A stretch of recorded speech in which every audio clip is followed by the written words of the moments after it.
पहले सूत्र लेंगे। परम तत्व को जानने वाला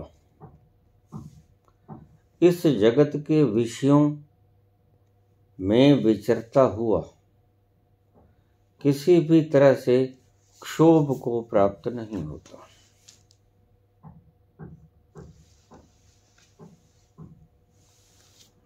मुझे अक्सर लोग पूछ लेते हैं, बाबा आप सदा व्यस्त रहते हैं,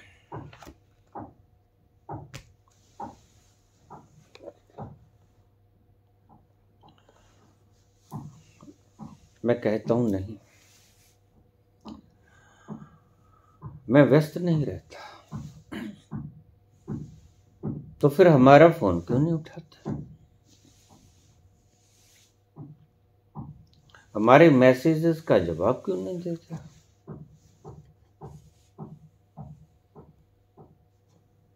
तो मैं कहता हूं कि काश तुम भी इसी अवस्था को प्राप्त हो जाओ। इसके अतिरिक्त मैं तुम्हें कोई जवाब नहीं दे सकता, लेकिन इतना कह सकता हूं कि मैं व्यस्त नहीं हूं, मैं मस्त हूं।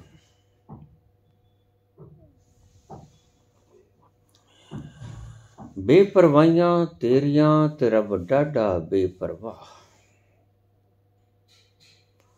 मस्त हूं।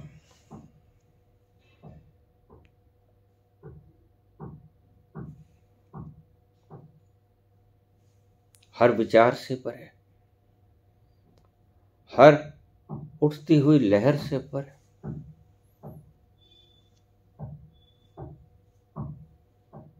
कर्तव्य और अकर्तव्यों से परे, ज्ञान और अज्ञान से परे, सुख और दुख से परे, लाभ और हानि से परे, मित्र और शत्रु से परे, कर्म और अकर्म से परे, मैं स्वयं में स्थित मस्त रहता हूं। व्यस्त तुम्हें दिखाई पड़ता हूं क्योंकि तुम तो बाहर से ही देखोगे।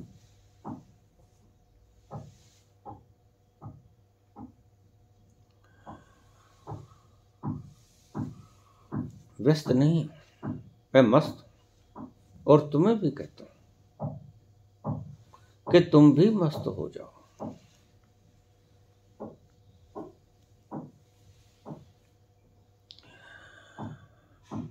कर करके पाओगे कि करने से कुछ मिला नहीं। आग में हाथ डालकर पाओगे जल गया हाथ, तो आपकी इच्छा। एक प्रमाण होता है, एक अनुमान होता है। कई बार प्रमाण बड़े दुखदायी होते हैं, तो वहां अनुमान से काम चलाना पड़ता है, क्योंकि अनुमान भी प्रमाण ही होता है। किसी ने तुम्हारे सामने आग में हाथ डाला, वह जल गया। अब तुम्हें इससे ज्यादा प्रमाण की आवश्यकता है?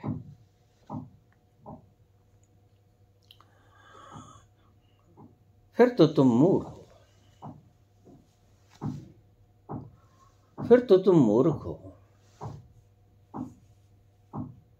प्रमाण सामने देखने पर भी अगर आप प्रमाण को सत्य नहीं समझते तो मूर्ख हो। फिर क्या तुम खुद भी आग में हाथ डाल के देखोगे कि देखें जलता है कि नहीं? नहीं जलोगे। व्यर्थ की पीड़ा मत उठाओ, खुद हाथ मत डालो। प्रमाण तुम्हारे सामने, हाथ दिया आग में जल गया, इतना प्रमाण काफी है। और प्रत्यक्ष को प्रमाण की आवश्यकता क्या है? कुछ प्रमाण होते हैं जो तुम्हारे सामने घटनाएं घटित होती हैं, कुछ अनुमान होते हैं। अनुमान वो होते हैं जो गुरु बताता है।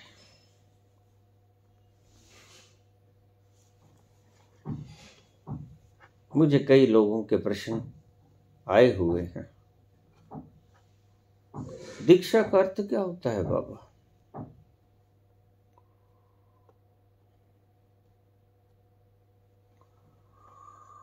दीक्षा का अर्थ होता है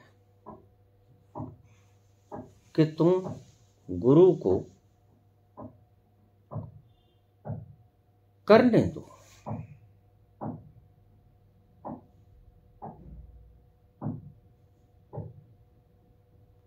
गुरु जो कहता है उसको कहने दो, क्योंकि तुम जानते नहीं, गुरु जानता है। वह जो आग में हाथ दिए है वह जानता है। अगर तो तुमने सामने देख लिया जलते हुए हाथ को तो प्रमाण, अगर तुम उस वक्त मौजूद नहीं थे तो अनुमान। जलने वाला गुरु का काम करेगा, जलने वाला कहेगा आग में हाथ मत डालना, जल जाओगे। मैंने डाला था, मैं जल गया, वह गुरु हो गया इस बात के लिए। तो दीक्षा में गुरु को अपने जीवन का सर्वस्व भार सौंप देना होता है।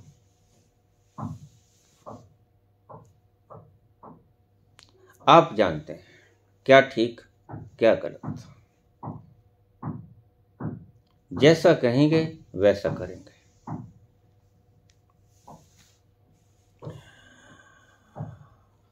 हम अनकटे पत्थर हैं, छेनी हथौड़ी की मार पड़ेगी, हम कुछ न बोलेंगे।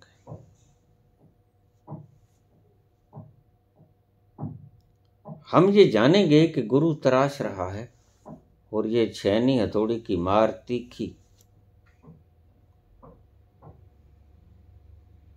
तुम्हारे आकृति को उभार जाएगी। ये जो मूर्तियां हमारे मंदिरों में लगी हैं, आप शायद जानते नहीं, जानते हुए भी जानते नहीं कि कभी ये अनकटे पत्थर थे, कहीं पड़े हुए वीरानी में इनको उठा लिया गया, काटा पीटा गया, छेनी हथौड़ी की मार पड़ी और आज ये पूजने योग्य हो गए। ऐसे ही गुरु कहता है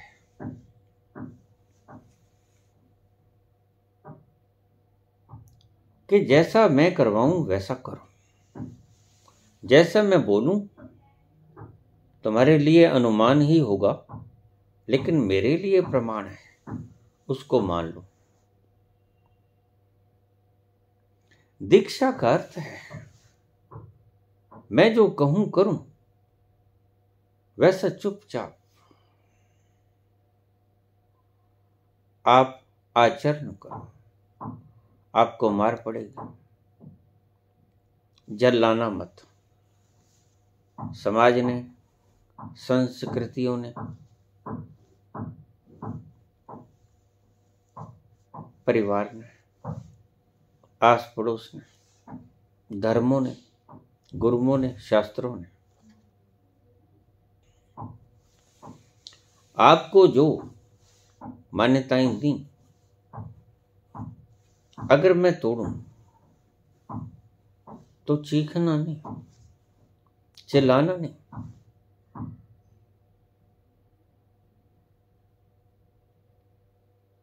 क्योंकि मैं जानता हूं कि छेनी और हथौड़ी की मार तीखी होती है, लेकिन बिना वो झेले तुम सुंदर मंदिर में सजाने योग्य मूर्ति न बन सकोगे। दीक्षा का ये अभिप्राय है। अब सौंप दिया इस जीवन का सब भार तुम्हारे हाथों में, है जीत तुम्हारे हाथों में और हार तुम्हारे हाथों में। तुम हरवाओ तो अच्छा, तुम जिताओ तो अच्छा, यकसा रहेंगे दोनों स्थिति में। दीक्षा का अर्थ ये है।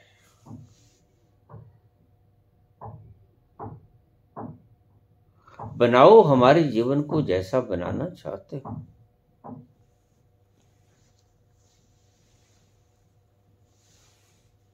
लेकिन हम तो चिल्लाते हैं। दीक्षा नहीं लिए लोग तो चिल्लाएं, लेकिन दीक्षा लिए लोग भी चिल्लाते हैं। उनको दीक्षा का अर्थ समझाया नहीं गया, उनको दीक्षा का अर्थ बताया नहीं गया। दीक्षा का अर्थ सिर्फ ये था कि गुरु जैसा चला है, क्योंकि मार्ग बड़ा अनजान है, रहस्यों से पूर्ण है। रातें घनी अंधेरी हैं, तूफान कभी भी आ जाते हैं, भूकंप कभी भी आ जाते हैं। गुरु के साथ चलना, गुरु के दिखाए राह पर चलना, पहुंच जाओगे। लेकिन दीक्षित भी कहते हैं बाबा ऐसा नहीं हो सकता। एक शिष्य का मेरे पास कमेंट आया, बाबा ये एस्ट्रल ट्रैवलिंग होती नहीं है। मैंने कहा देखो रोते क्यों? नहीं होती है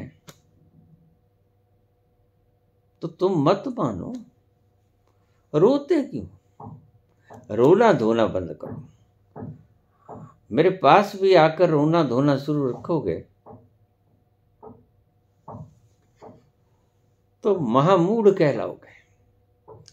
अगर एस्ट्रल ट्रैवलिंग नहीं होती है और मैं नहीं मानता हूं तो मत मानो, आपको बाध्य कौन किए?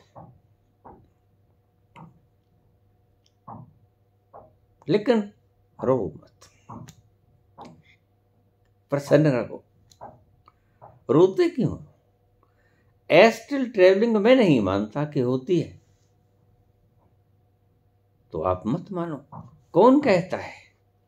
बुद्ध को लोग गालियां दे देते हैं, बुद्ध वो गालियां स्वीकार नहीं करते, बुद्ध को कोई फर्क नहीं पड़ता। मैं कहता हूं आप मानो मत।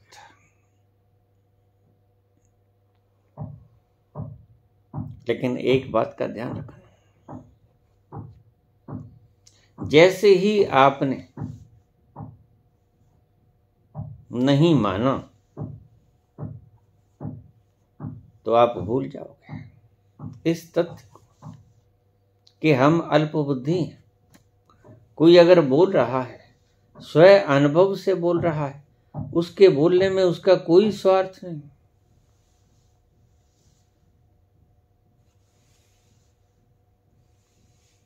ये गलत है।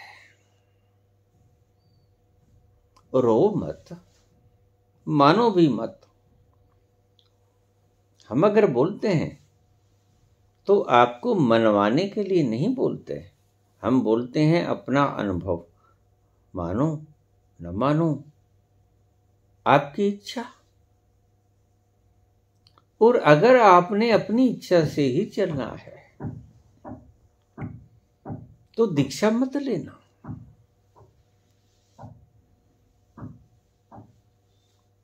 दीक्षा लेने का अर्थ ही ये है जैसा चलाओगे वैसा चलेंगे।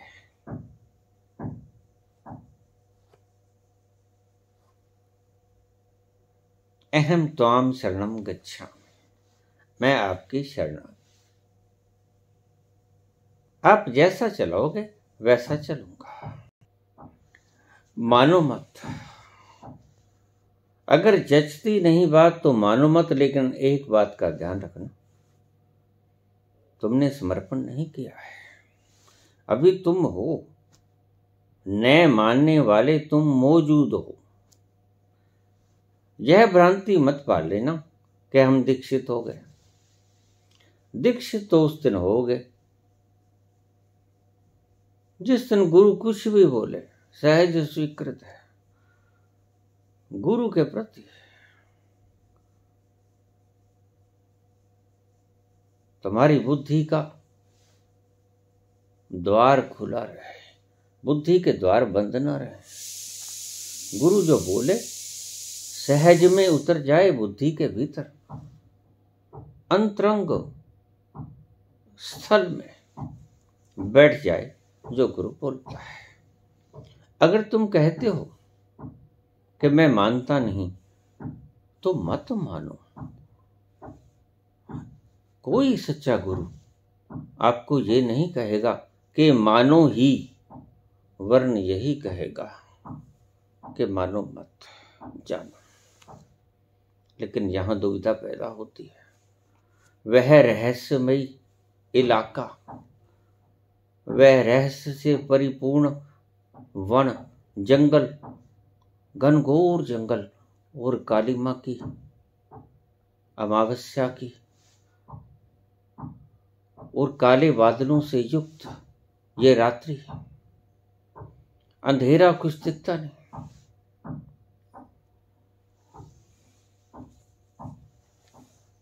उसकी बात अगर बताने चला गुरु और उसी की बात बताने चला गुरु, आपको समझा जो आप जानते हो वो गुरु से सीखने की कोई आवश्यकता नहीं। गुरु सिखाता भी नहीं। गुरु सिखाता है आपको रहस्य जो आप जानते नहीं, जो आपने देखा नहीं, कभी आप गए नहीं, कभी आपने वो मार्ग, वो पग डंडियां नापी नहीं। गुरु उन अज्ञात पग डंडियों की बात करता है, क्योंकि आप कभी चले नहीं, आप कभी गए नहीं। गुरु रोज जाता है, 1000 लाख बार रोज जाता है, रोज बाहर आता है। उसके लिए ये मार्ग अपरिचित नहीं है, आपके लिए बिल्कुल अपरिचित है। इसलिए गुरु पहले कह देता है। देखिए, घनघोर जंगल की बात कर रहा हूं, वनों की बात कर रहा हूं। खूंखार जानवर भी होंगे, जहरीले जानवर भी होंगे, सांप भी होंगे, बिच्छू भी होंगे, डस सकते हैं।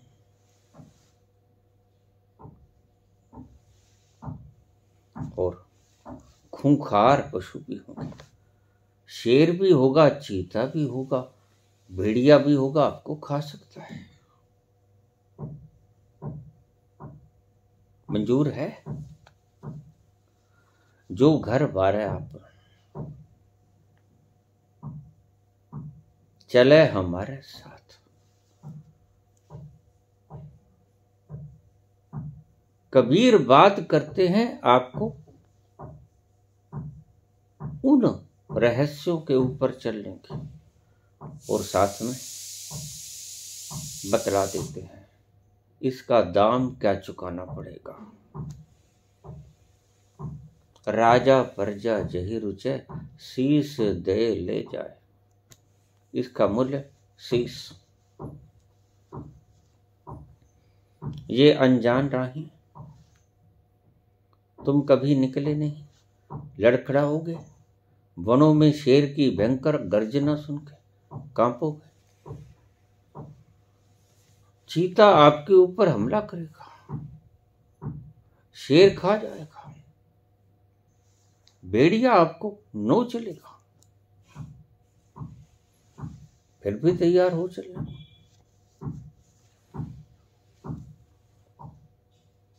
ये रास्ते मृत्यु के रास्ते, ये रास्ते अपरिचित हैं तुम्हारे से, मैं इन्हें जानता हूं, इसलिए पहले समझा देते। गुरु आपको कहता है कि मैं जैसा कहूं उंगली पकड़ लो, जिधर मैं चलूं चुपचाप चलते रहना, उधर ही जा रहा हूं मैं। रोज जाता हूं, रोज आता हूं, अनेकों बार जाता आता हूं, बस उंगली पकड़कर कांटे भी चुभेंगे, निकाल लेना। भयंकर आवाजें भी सुनेंगे, जंगली जानवर भी होंगे, बिच्छू सांप भी होंगे।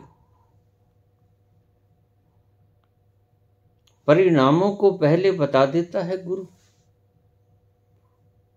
यानी मृत्यु के सभी लक्षण समझा देता है गुरु।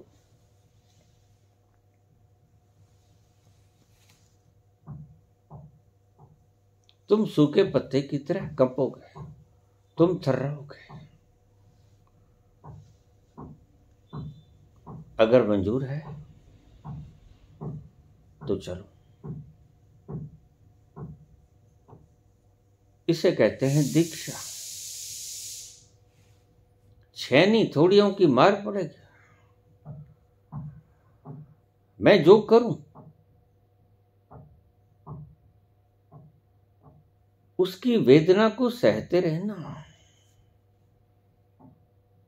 मैं हथौड़ी से वार करूंगा, छैनी से काटूंगा, तभी तो सुंदर नैन नख से युक्त मूर्ति का निर्माण होगा। लेकिन अगर तुम चीखे चिल्लाए बोले किंतु परंतु वंतु करी तो अभी से ठहर जाओ, तो व्यर्थ समय बर्बाद न करो, तो कहीं और तलाश लो।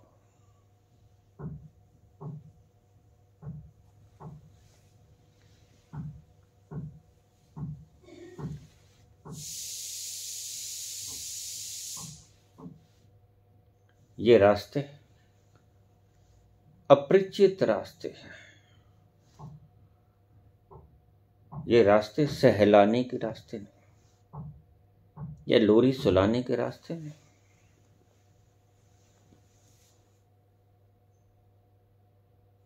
और अनजान रास्तों पर सदा ही आपको डर लगता है, आपका मन डरता है अनजान रास्तों पर चलने से, आप कंपते हो। कहीं अपरिचित राह में थोड़ा अंधेरा हो जाए तो आपका दिल हृदय कांपने लग जाता है। कब पहुंचूंगा शहर में, भीड़ भाड़ में आप अस्वस्थ हो जाते हो। एकांत में आप बहुत डरते हो, और गुरु जिस राह पे चला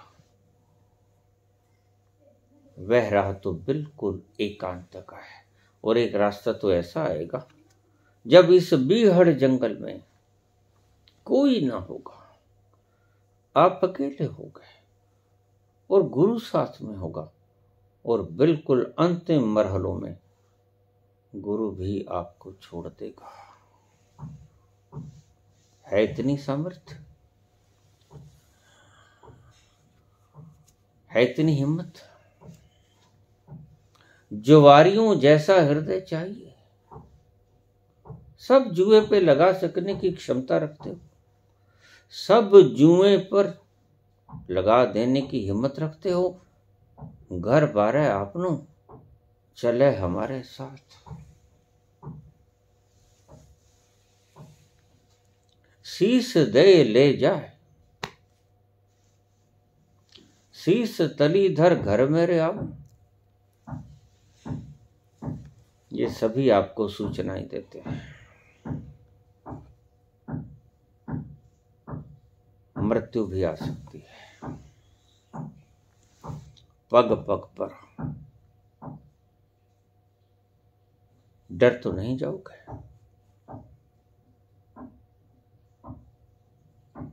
देख लो, अगर तुम स्वीकृत कर लेते हो पूर्ण हृदय से, ठीक, जलूंगा, मरूंगा, कटूंगा, तड़पूंगा, लेकिन चलूंगा, रुकूंगा नहीं। मेरे पास रोज कुछ ऐसे अज्ञात व्यक्तियों के फोन आ जाते हैं जो प्रश्नों का उत्तर ढूंढते हैं। बाबा जी, यहां हम फंस गए हैं, क्या करें?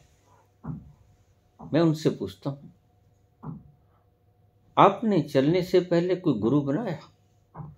वो तेरे लोग तो कह देते हैं यूट्यूब के ऊपर ही देखकर सुनकर चलना शुरू कर दिया। कुछ लोग कह देते हैं हाँ गुरु बनाया। तो गुरु बनाया तो गुरु से पूछ लो, क्योंकि कौन जाने गुरु आपको कौन से रास्ते से लेके जा रहा है। अनेक रास्ते हैं जंगल के भी, अनेक रास्ते हैं निर्जन वन के भी। जहां तक वो लेके आया है न जाने कौन रास्ता है। वो दक्षिण का है, पश्चिम, उत्तर, पूर्व, कौन सा रास्ता है गुरु जानता है। तो उसी से पूछो, मुझसे मत पूछो। गुरु तो बात नहीं करते, बाबा क्या करे? ये तो अजीब बात सुनी है। गुरु बात नहीं करते तो गुरु बनाया क्यों? गुरु का प्रयोजन क्यों? क्या?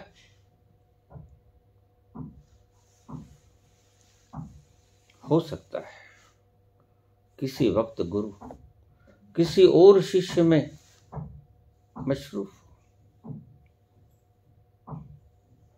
या हो सकता है गुरु मस्त हो।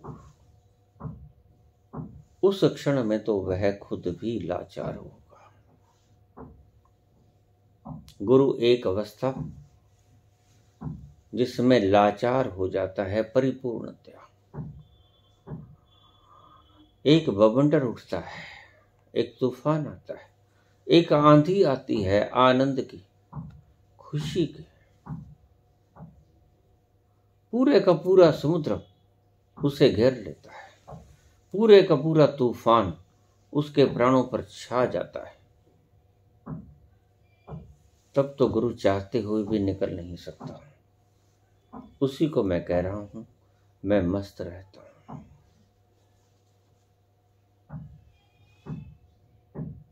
मैं अपने साथ रहता हूं हमेशा, अकेला हूं मगर तन्हा नहीं। तो एक अवस्था गुरु के ऊपर आती है, जिस अवस्था में आप उसको पुकारते हो उसे सुनाई भी पड़ता है, लेकिन वह आपको जवाब नहीं दे सकता। उसे ही मैं मस्ती कहता हूं, और उस मस्ती में गुरु हर वक्त रहता है। बस वो मस्ती थोड़ी सी क्षीण हुई,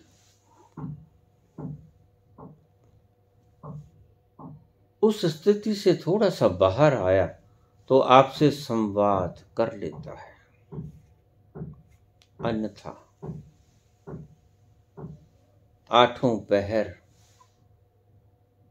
वह इस अवस्था में मस्त रहता है, उस मस्ती के पास बैठता है और बाहर आने का मन नहीं करता, और बाहर आने की किसी तरह की उसकी आकांक्षा नहीं, और बाहर आना भी चाहे तो आ नहीं पाता। रामकृष्ण परमहंस को समाधि लगी, तोतापुरी ने उसे निर्विकल्प समाधि में धकेल दिया था। हफ्तों तक पड़ा रहा निश्चेष्ट,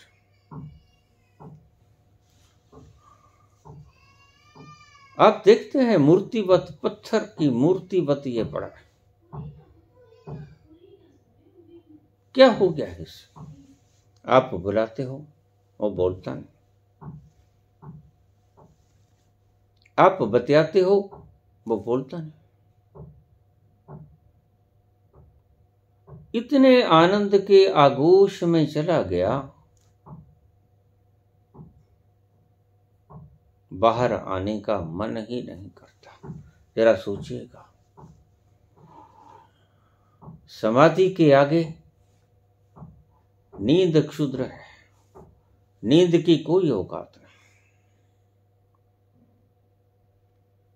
और आपकी नींद में कोई खलल डाल दे तो बड़ा कुपित होता है। सोए से क्यों जगा दिया? क्या होगा गुरु का? जिस नींद से अनंत गुना ज्यादा आनंद उस समाधि में वो मान रहा होता है, वहां से उसे बाहर आना पड़े, कैसा लगेगा आपको? यही दशा होती है गुरु की। इसलिए गुरु को करुणा अवतार कहा, करुणा के अवतार। नींद से भी हम बाहर आने में झंझट पाते हैं, समाधि से बाहर आता है गुरु आपको बताने के लिए, आपको मार्ग दिखाने के लिए।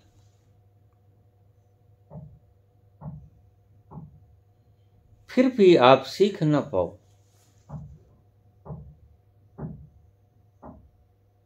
तो यह है अभाग्य की निशानी ही है, दुर्भाग्य की निशानी ही है।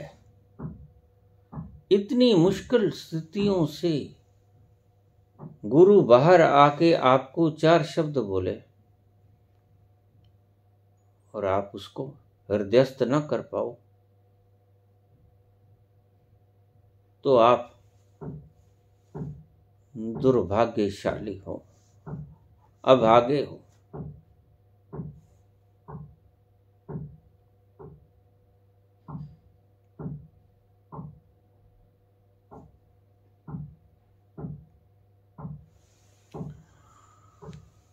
गुरु जैसा कहे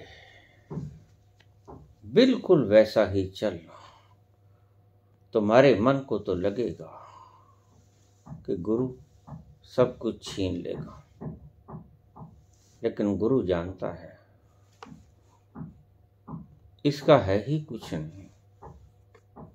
छिन क्या सकता है इससे, लेकिन तुम माने हो कि मेरा कुछ है, यही तकलीफ है। गुरु जानता है कि किसी का कुछ नहीं, जो है वो एक का है या सबका है। कुछ भी कह लो, बात कहने में फर्क पड़ता है, बात एक ही है। एक का है या सबका है, ये दोनों एक ही बात है। गुरु जानता है। तुम कहते हो गुरु छीनता है, गुरु जानता है कि इसका है ही कुछ नहीं, जो छीना जाए।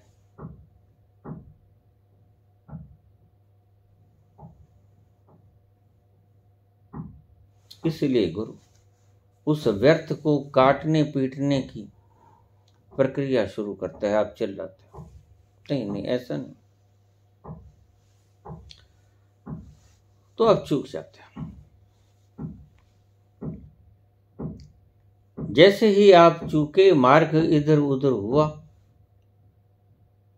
रास्ते से भटके और फिर खो जाओगे दुर्गम वनों के भीतर, निर्जन वनों के भीतर दुखी हो गए। और आज सारी दुनिया दुखी, ये सब रास्ता भूल गए।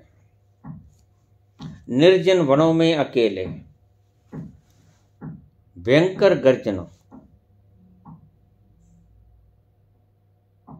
विषैले जंतुओं की, दुर्दांत पशुओं के, भय, हर वक्त भयभीत हो तुम। मृत्यु से डर लगता है, गुरु जानता है यह मृत्यु से डरेगा क्योंकि वह भी डरा था। वह आपकी तरह है एक अर्थों में, और आपकी तरह बिल्कुल ही नहीं है दूसरे अर्थों में।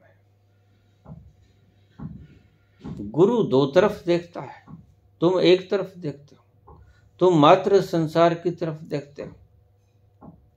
संसार से परे तुम देख सकते नहीं। तुम्हारी अभी सीमा नहीं, तुम्हारी अभी क्षमता नहीं।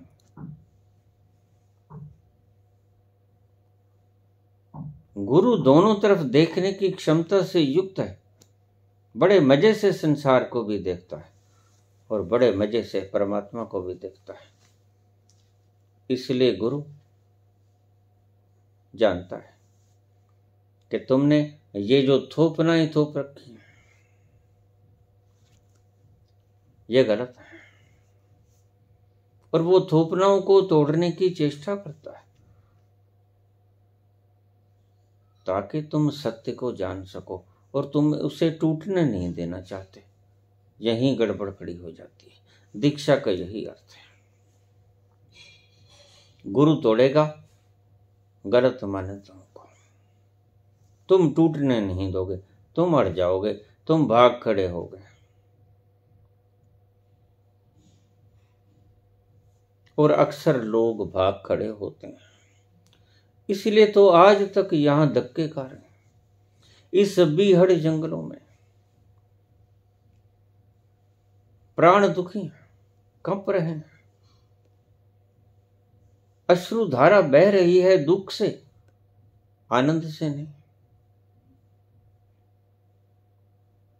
तड़प रहे हैं दुख से, उसके विरह से नहीं।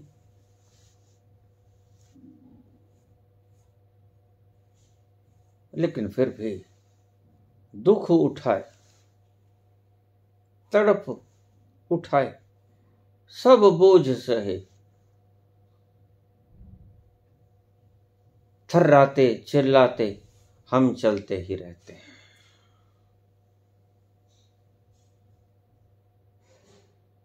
एक बार गुरु का हाथ छोड़ा तो चूक जाओगे। इसलिए गुरु जिधर ले जाए, जिन रास्तों से ले जाए, निश्चित ही अज्ञात रास्ते हैं, तुम नहीं जानते। तुम मीन मेख मत करना।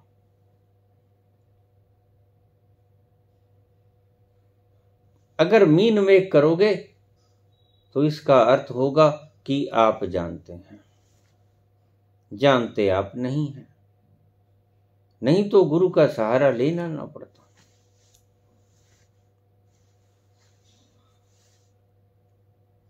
जानते आप नहीं हैं, इसीलिए दुखी हैं, महादुखी हैं। पल भर का चैन नहीं, पल भर का सुकून नहीं, क्षण भर का विश्राम नहीं। कहीं चैन नहीं, कहीं करार नहीं, तड़पे ही जाते हो हर वक्त।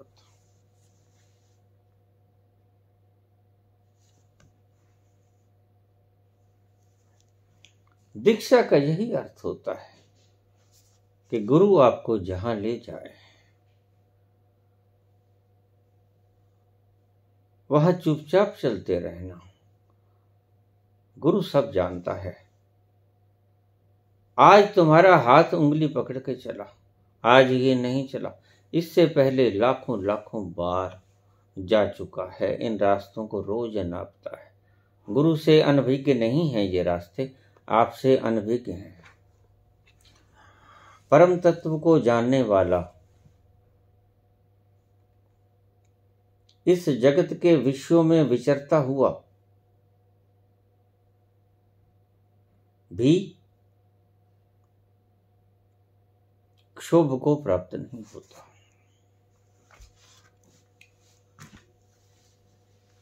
परम तत्व को जानने वाला। अष्टावक्र बड़ी सुंदर बात करते हैं।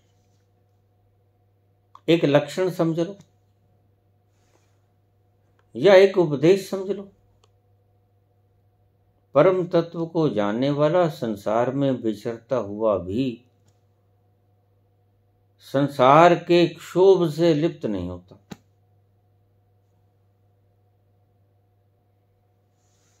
तुम व्यापार करते हो, लाभ हो जाए तो ठीक, मैंने मेहनत की, नुकसान हो जाए, हानि हो जाए तो तुम क्षोभ को प्राप्त होते हो, दुख होता है, तनाव उत्पन्न होता है, झिंझोड़ दिए जाते हो, चीखते हो, चिल्लाते हो। हानि स्वीकृत नहीं है, लाभ स्वीकृत है।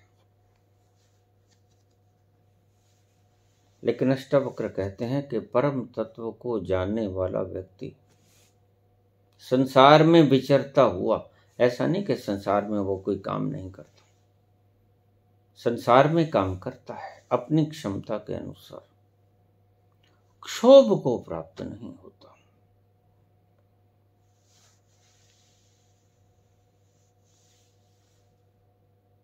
नुकसान हो जाए तो ठीक, लाभ हो जाए तो ठीक, नुकसान हो जाए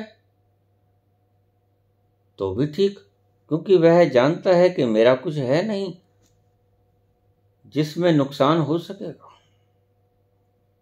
और लाभ हो जाए तो भी ठीक, क्योंकि वह जानता है कि मैं जितना हूं ये लाभ उसमें बढ़ोतरी नहीं कर सकता। बड़ी गहरी बात है, जब पहुंचोगे तो आप यही पाओगे। मैं फिजिक्स की किताब जब पहली बार खोली तो उसमें लिखा था matter can neither be created nor can be destroyed. मैं बड़ा हैरान हुआ। मैंने मेरे प्रोफेसर से पूछा ये क्या लिखा है। पदार्थ न तो समाप्त किया जा सकता है, ना पदार्थ उत्पन्न किया जा सकता है। कहते ठीक है, बिल्कुल ठीक है, हम लाख चाहें कि पदार्थ को समाप्त कर दें, नहीं कर सकते, और हम पैदा तो कर ही नहीं सकते। तो मैंने कहा फिर तुम कर क्या सकते हो। कहते हम कुछ नहीं कर सकते। मैंने कहा फिर तो तुम सबसे बड़े भक्त हुए, तुम सबसे बड़े ज्ञानी हुए।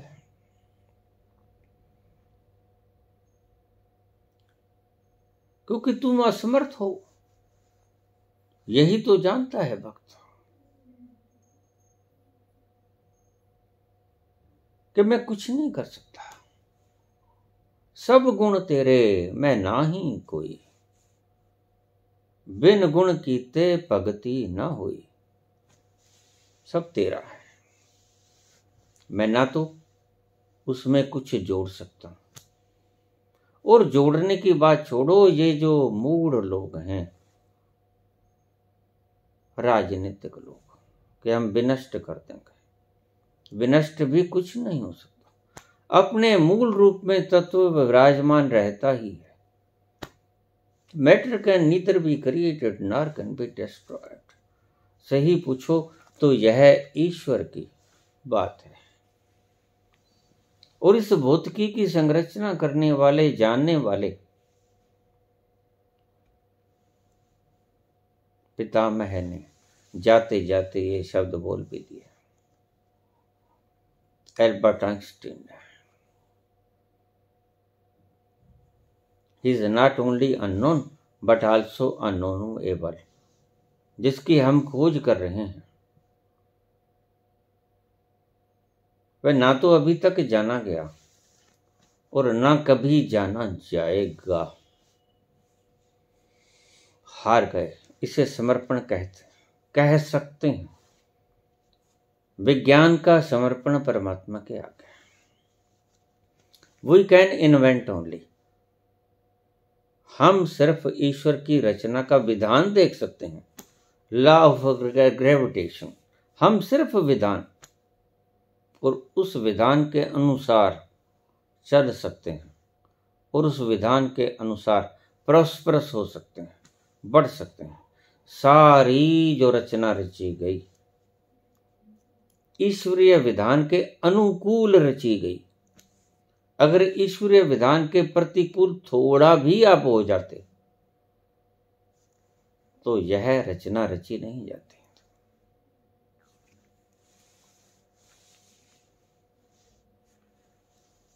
मुझे 5-4 दिन पहले एक भक्त का फोन आया। मैं पुराण पढ़ रहा हूं,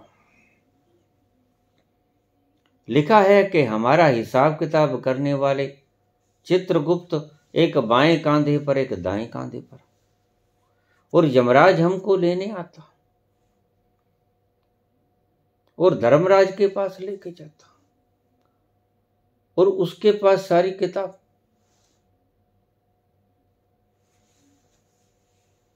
और उसमें सब लिखा हुआ, बहुत बड़ा पोथा है, और वो किताब खोल के बांचता है और बांच के बताता है कि इस व्यक्ति के इतने पुण्य और इतने पाप।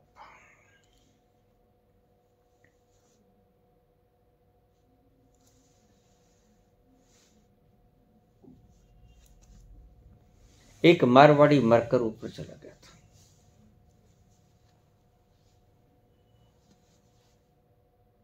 उसने 6 बार दान किया था, एक एक पैसा। बड़ा अकड़ में था, स्वभाव था। अज्ञानी लोग अकड़ते हैं, बड़ी अकड़ में था। ऊपर गया, लाइन में लगना पड़ा, लंबी कतार थी, देश विदेश से रूहें आ रही थी, सबका हिसाब हो रहा था, और वो जल्दी में था कि मुझे पहले बुला लेना चाहिए था। अपन तो दान किए है 6 बार एक एक पैसा। जब उसकी टर्न आई, ये सारा दृश्य देख रहे थे धर्मराज।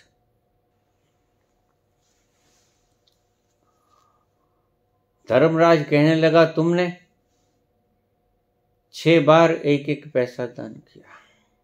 हाँ हाँ, बिल्कुल ठीक, बिल्कुल ठीक, आपने ठीक लिखा। तो यमराज से बोला, यमदूत से बोला कि ऐसा करो, अपने गले में से इसको 6 पीसे दे दो और नरक में डाल दो।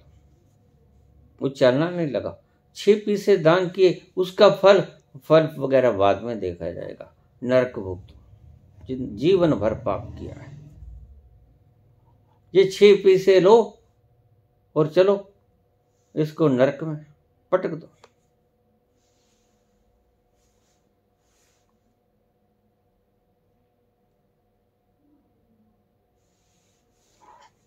सब मन घड़ंत बातें हैं।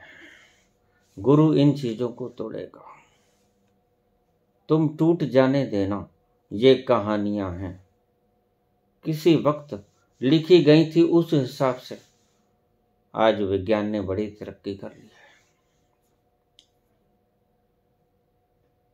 आज यहां से आप एक मूर्ति भेजते हो 30,000 किलोमीटर दूर बैठे अमेरिका में किसी व्यक्ति को, वह एक क्षण में मूर्ति पहुंच जाती है, सारी इबारत के साथ और रंगों के साथ। वह फोटो पहुंच जाती है, एक क्षण में टिक किया, वहां पहुंचा और वो देख लेता है। आज वो जमाना आ गया है। कहां चित्रगुप्त के जमाने रहे, कहां उन पोथों के जमाने रहे। वैसे भी आज परंपरा नो पेपर वर्क की है, पेपरलेस वर्क,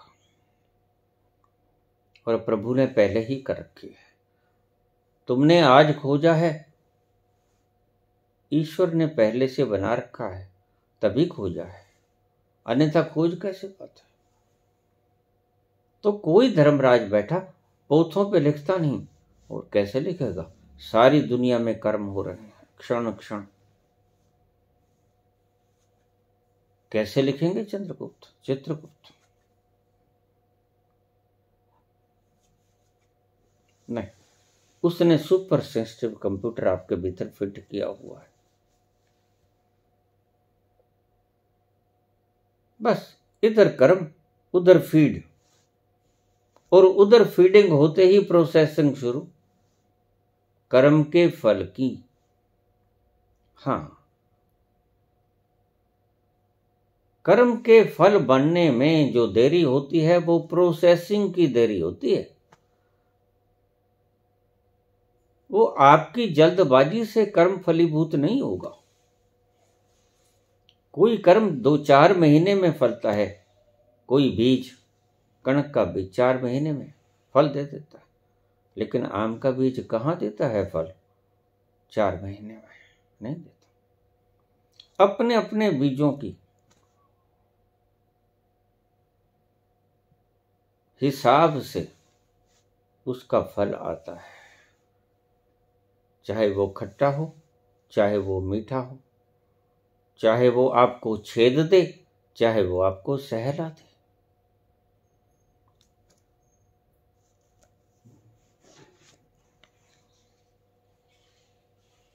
ये सब भ्रांतियां हैं। जानने वाला इन भ्रांतियों को काटेगा, और आपने अगर कटने ना दिया और तू तड़ाक किया तो आप चूके, और चूके तो आप इस निर्जन वन में अकेले रह जाओगे, और फिर कहोगे मैं दुखी हूं। आज सारी दुनिया दुखी है, इसीलिए कि सत्य को और भ्रांतियों को टूटने नहीं देती और सत्य को मानने से अस्वीकृत कर देती है। अगर तुम नहीं मानते कि ये एस्ट्रल ट्रेवलिंग होती है, नहीं होती है, तो मुश्किल पड़ेगी। तुम न मानो तो कोई बात नहीं, इससे कोई व्यवधान पड़ने को नहीं है, क्योंकि न मानने वाले बहुत पहले से विद्यमान है। बहुत से आचार्य गणते हैं, मानते हैं कि एनलाइटनमेंट होती ही नहीं, क्या बिगड़ता है? भाई तुम मत मानो और तुम्हारे शिष्यों को समझा दो कि एनलाइटनमेंट होती नहीं, उससे क्या होगा? सिर्फ इतना ही है कि शिष्य एनलाइटेंड ना हो सकेंगे, और इससे ज्यादा कुछ नहीं होगा।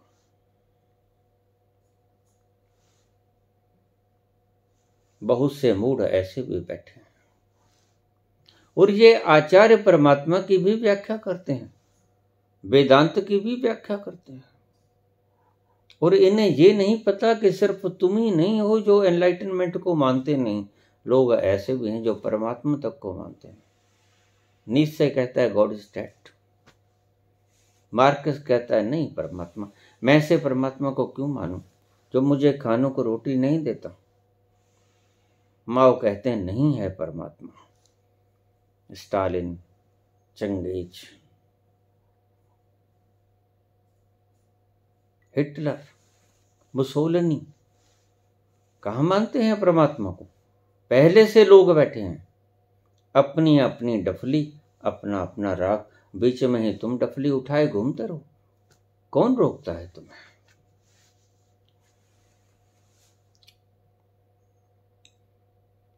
तो अगर तुम नहीं मानोगे कि एस्ट्रल ट्रेवलिंग नहीं होती है तो ये तो मुश्किल है बात।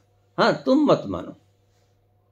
अगर नीत्शे कहता है कि परमात्मा मर गया है तो ये बात तो मुश्किल है, क्योंकि वो जो मर नहीं सकता वह ही तो परमात्मा है।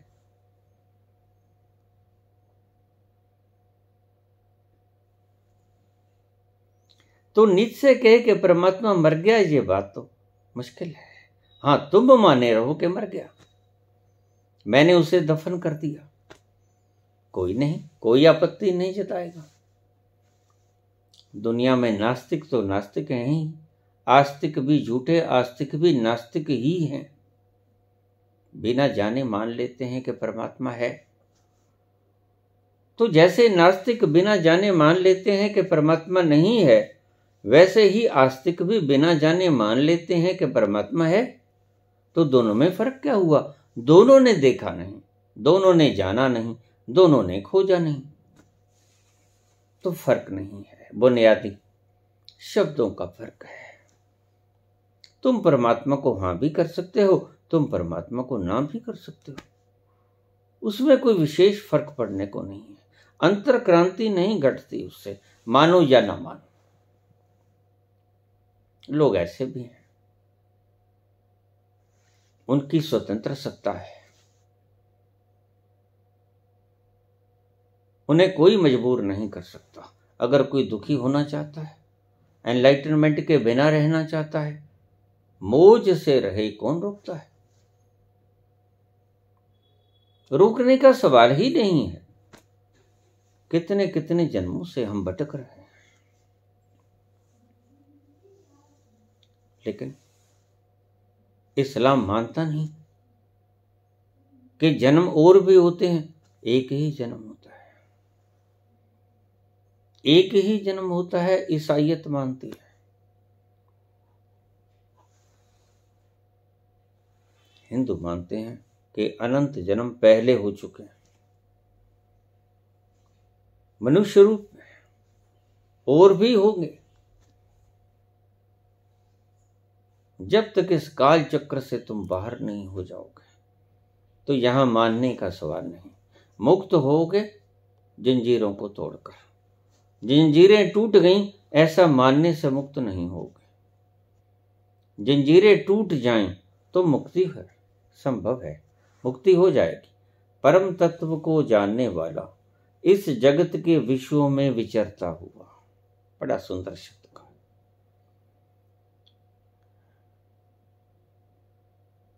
वह एकांत में कहीं बैठा ही नहीं रहता। अगर अष्टावक्र कहते हैं कि अगर वह संसार में भी विचरता है,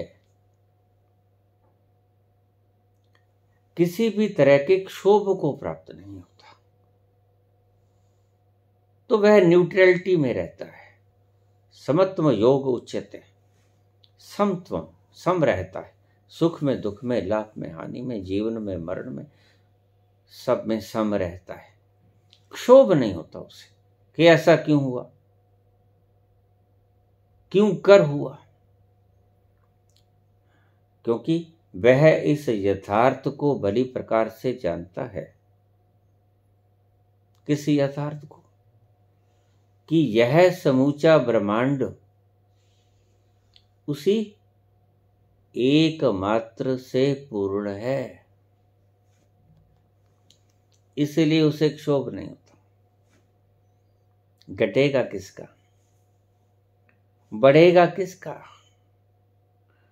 परम तत्व को जानने वाला इस जगत के विश्वों में विचरता हुआ किसी भी तरह के क्षोभ को प्राप्त नहीं होता, क्योंकि वह इस यथार्थ को, इस सच्चाई को भली भांति जानता है कि यह समूचा ब्रह्मांड, यह अस्तित्व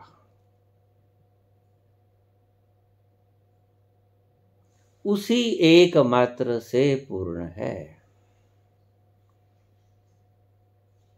और बाकी समस्त सृष्टि उसके अलग अलग नाम रूपों में मात्र अभिव्यक्त है। रूप और नाम चाहे कितना ही अलग हों, लेकिन है एक ही, सत्ता एक ही है। जल का नाम जल है, पानी है, नीर है, वाटर है। हवा का नाम हवा है, एयर है।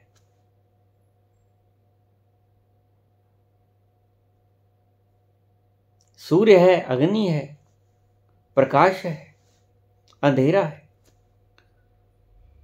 लेकिन अष्टावक्र कहते हैं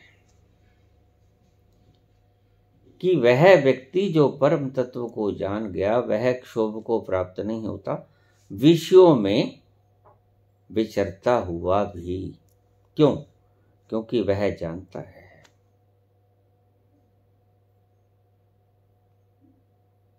कि ये सारी सत्ता एक है, ना इसमें कुछ घटाया जा सकता है, ना इसमें कुछ बढ़ाया जा सकता है। और वह सत्ता मैं हूं।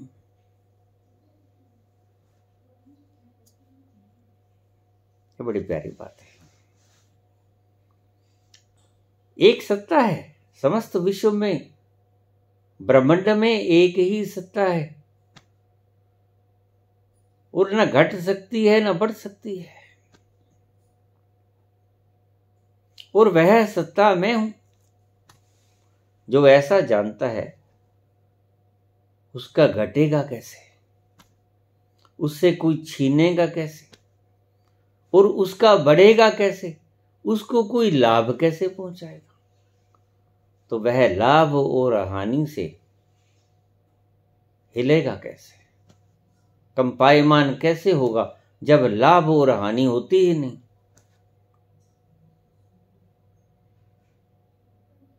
ना टूटता है, ना तोड़ा जा सकता है, ना बढ़ता है, ना बढ़ाया जा सकता है। तो उपनिषद का एक वाक्य है, उसको बोलकर मैं इसको संपूर्ण करूंगा। श्लोक को फिर सुनिए। परम तत्व को जानने वाला इस जगत के विषयों में विचरता हुआ, ये जिसे आप विषय कहते हैं, सब्जेक्ट्स, उनसे भागता नहीं है वो, उनके बीच में ही रहता है, उनके बीच में विचरता है। किसी भी तरह के क्षोभ को प्राप्त नहीं होता, लेकिन विचलित नहीं होता, जल्लाता नहीं, कुपित नहीं होता। क्यों नहीं होता? क्योंकि वह इस सच्चाई को बड़ी प्रकार जानता है कि यह सारा यूनिवर्स, यह सारा ब्रह्मांड उसी एकमात्र से पूर्ण है। समस्त सृष्टि उसके अलग अलग नाम और कर्मों से, रूपों से अभिव्यक्त है।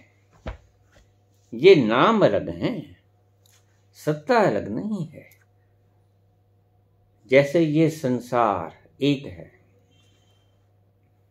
संसार तो एक है, पृथ्वी तो एक है, भूखंड अलग अलग है। किसी भूखंड को हम ऑस्ट्रेलिया कहते हैं, किसी भूखंड को हम न्यूजीलैंड, इंग्लैंड कहते हैं, अमेरिका कहते हैं, हिंदुस्तान कहते हैं, पाकिस्तान कहते हैं। अलग अलग भूखंड हैं, लेकिन वर्ल्ड तो एक है, यह पृथ्वी तो एक है। ऐसे ही वह ज्ञानी जानता है कुछ घटाया नहीं जा सकता, कुछ बढ़ाया नहीं जा सकता इस सारे जगत में, इस सारे ब्रह्मांड में। Neither can created nor can be destroyed। और वह मैं हूं,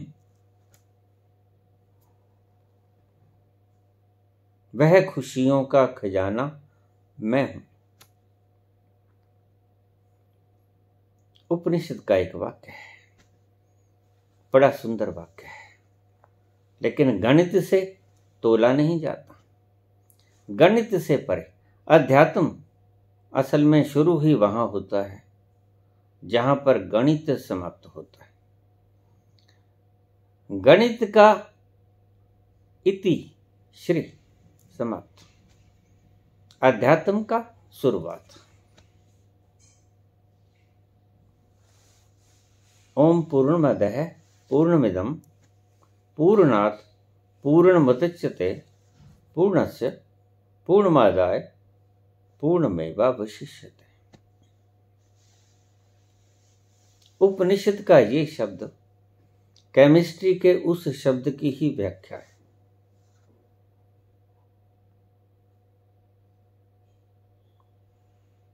न कुछ घटाया जाता है, न कुछ बढ़ाया जाता है। अष्टवक्र के इसी शब्दों का रूप है। वह पूर्ण है, पूर्ण ही था, पूर्ण ही रहेगा। ओम पूर्णमदः पूर्णमिदं पूर्णात् पूर्णमुदच्यते। आगे खोपड़ी से परे का शब्द है पूर्णस्य पूर्णमादाय। पूर्ण में से अगर पूर्ण भी निकाल लिया जाए,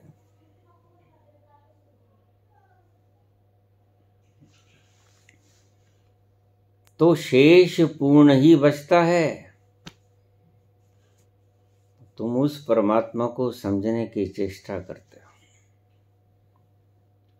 शास्त्र का ये शब्द, ये श्लोक, उपनिषद का ये श्लोक समझ में आता है? जहां गणित फेल होता है, जहां गणित समाप्त होता है, वहां से अध्यात्म की शुरुआत होती है। और तुम अध्यात्म को गणित से जानना चाहते हो, नहीं जान पाओगे। हमारी खोपड़ी हमारा गणित है। बहुत से लोग कह देते हैं समझ नहीं आया बाबा। समझ से परे की बात है, समझ से परे की बात है, पहले ही बता रहे, तुम्हें आज समझाया। इसलिए तो कहते हैं कि बुद्धि को छोड़ दो भाई, बुद्धि को बाहर रख के आना। बुद्धि की समझ में आएगी नहीं बात, बुद्धि की समझ में सिर्फ वो बात आएगी जो संसार की है, जो गणित की है, जो विषयों की है, सब्जेक्ट्स की है, जो विषयों से परे की चीज है, जो विषयातीत है, वह समझ नहीं आएगा। और वह विषयातीत है। ओम पूर्णमदः पूर्णमिदं पूर्णात् पूर्णमुदच्यते पूर्णस्य पूर्णमादाय पूर्णमेवावशिष्यते। पूर्ण में से पूर्ण को निकाल लिया जाए तो पूर्ण ही शेष रहता है। तुम इसको खोपड़ी से समझने की चेष्टा मत करना। बस ऐसा ही हम करते हैं परमात्मा के विषय में। हम परमात्मा को बुद्धि से समझने की चेष्टा करते हैं, चूक जाते हैं, क्योंकि हमने बुनियादी सूत्र चूक दिया। यह बुनियादी सूत्र है, इसलिए हम परमात्मा को समझ नहीं सकते। परमात्मा को समझ नहीं सकते, परमात्मा को पा नहीं सकते, परमात्मा में डूब नहीं सकते।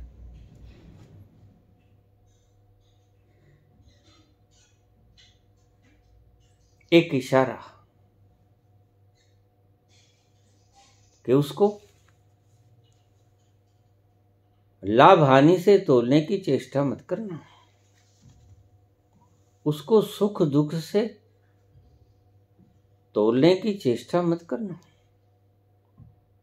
द्वंद्वों से परे है, सब द्वंद्वों से परे है वो तत्व। समझाने की ये चेष्टा है, और तुम्हारी बुद्धि द्वंद्व ही समझ सकती है। यह गर्म ये ठंडा, यह सुख ये दुख, यह अच्छा ये बुरा, यह शांत ये अशांत। तुम्हारी बुद्धि द्वंद्वों को समझती है और वह द्वंद्वातीत है। कैसे समझाएगा? पूर्ण में से पूर्ण निकाल लिया जाए, 100 में से 100 निकाल लिए जाएं, तो शेष क्या रहेगा? तुम्हारा गणित कहेगा 0, लेकिन अध्यात्म कहता है 100 ही बचेंगे। अब तुम कहते हो ये उपनिषद का शब्द हमारी समझ में नहीं आता, आएगा भी नहीं। परमात्मा की कोई भी बात तुम्हारी समझ में आएगी नहीं।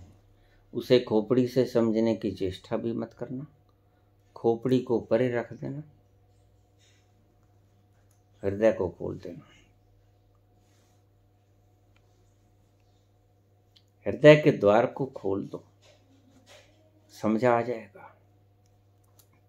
हृदय जानता है उसकी भाषा, आपकी खोपड़ी नहीं जानती। हृदय दया का द्वार है। इस द्वार को खोल दो,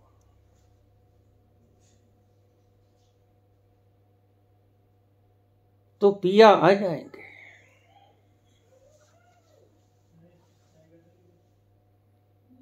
ईश्वर अपने द्वार खोल देता, दया के, प्रेम के, आनंद के। लेकिन इसको हटाओ। सर्वप्रथम क्वालिफिकेशन, अध्यात्म में जाने की सबसे पहली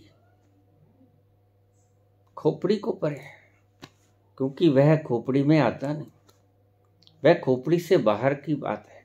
अब ये उपनिषद का सूत्र पूर्णस्य पूर्णमादाय पूर्णमेवावशिष्यते, पूर्ण में से पूर्ण निकाल लिया जाए तो पूर्ण ही बचता है। खोपड़ी में कैसे लाओगे, समझ नहीं आएगा। ऐसे ही अध्यात्म परमात्मा खोपड़ी से परे की बात है, कैसे समझाएगा। तुम एक कण भी नहीं बना सकते। Matter can neither be created, एक कण नहीं बना सकते। और बनाने की बात छोड़ो, ये जो तानाशाह कहते हैं हम मिटा देंगे, मिटा भी नहीं सकते। Nor can be destroyed. तो क्या कर सकते हैं। ईश्वर के आगे बलहीन होना पड़ता है, असमर्थ होना पड़ता है, सारा बल समाप्त हो जाता है। इसे समर्पण कहते हैं। समर्पण से ही मिलता है। उसकी शरण में आ जाओ। बुद्धि से समझ नहीं आएगा, हृदय से समझ आएगा। क्यों? समर्पण की भाषा बुद्धि समझती नहीं, संकल्प की भाषा बुद्धि समझती है, समर्पण की भाषा हृदय समझता है। समर्पण कर दो। सर्वधर्मान् परित्यज्य मामेकं शरणं व्रज, अहम त्वां सर्व पापेभ्यो मोक्षयिष्यामि मा शुच। धन्यवाद।